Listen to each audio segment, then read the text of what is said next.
భక్తుల కోరిన కోరికలు తీర్చే కలియుగ దైవం శ్రీ వెంకటేశ్వర స్వామి అనేక రూపాల్లో దర్శనమిస్తారు. సాధారణంగా వెంకటేశ్వర స్వామి కొండలపైనే ఎక్కువగా ఆవిర్భవిస్తూ ఉంటారు. కొండలపై బండరాళ్లపై ఆయన నిలబడిన భంగిమలో మూర్తిగానే దర్శనమిస్తారు.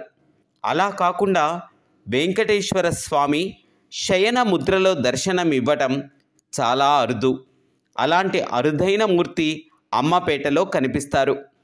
ఖమ్మం జిల్లా ముదిగొండ మండలం అమ్మపేట గ్రామానికి సమీపంలో గల గుట్టపై స్వామి ఆవిర్భవించారు. ఎక్కడ గుట్టపై రెండు బండల మధ్యలో స్వామి శయన భంగిమలో దర్శనమిస్తారు. అనంత పద్మనాభ స్వామి మాదిరిగా వెంకటేశ్వర స్వామి వెల్లకిలా పడుకొని ఉండటం ఇక్కడి విశేషం.